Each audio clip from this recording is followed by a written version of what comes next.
Yeah, this story of how the Murray River was created is told by different groups of people that lived along the Murray, but it's all much the same story. And Junie Barker, my cousin from up in Lightning Ridge, she's passed away now, but before she passed away I met with her and her husband Roy, and we went over a lot of stuff, and this is one of the stories she shared with me. Back in the beginning of time, when the world was young, there lived two brothers. One was a good boomerang thrower, and the other fella, he was good with a spear. And they lived near a big deep water hole for many years, and they were happy there. There was lots of game and they fed their people. But early one morning somebody shouted, "Look, look, there's a big fish, a giant fish in our water hole." The brothers, now curious, picked up their boomerangs and spears, and they quickly went down to the water hole to find out what this was about. And they seen the shadow of a giant fish. They got excited, and someone said, "Look, this big fish, if we can get him out of that water hole, brothers, we'll have a big bush tucker feast tonight." And the two brothers thought about this.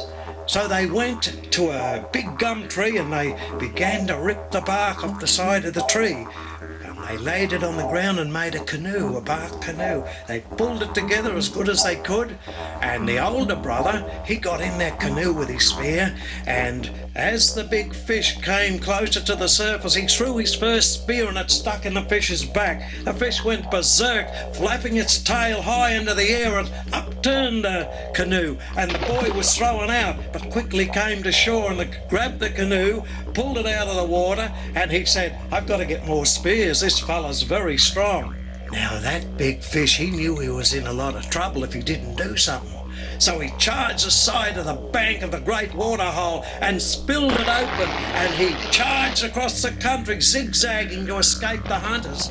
The two brothers quickly retrieved the canoe, turning it up the right way, the eldest jumping in the canoe with all his spears, and the other fella, his brother, running along the bank, chased after the giant fish. And now, catching up with this giant fish, the older brother reached down into the canoe and threw more spears, and they landed in the fish's back, but still onward and onward, this way, to the left, to the right, went the fish, creating a huge waterway, which we now call the Murray River, while the younger brother, running along the banks, threw his boomerang and struck the fish several times. And the fish, by the time it had reached what we know now in South Australia's Lake Alexandra, expired, he died.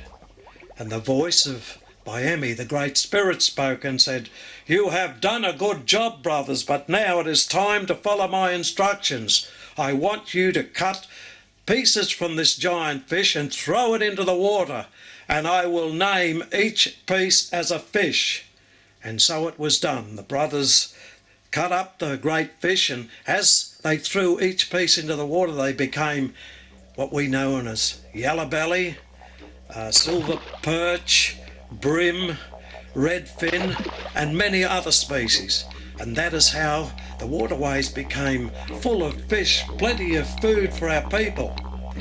And when they had done this, they spoke to Biemi, "What about the head, Great Spirit?"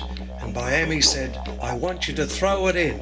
And they did, and it became the great Murray cod that Junie Barker, my people, call Goodoo.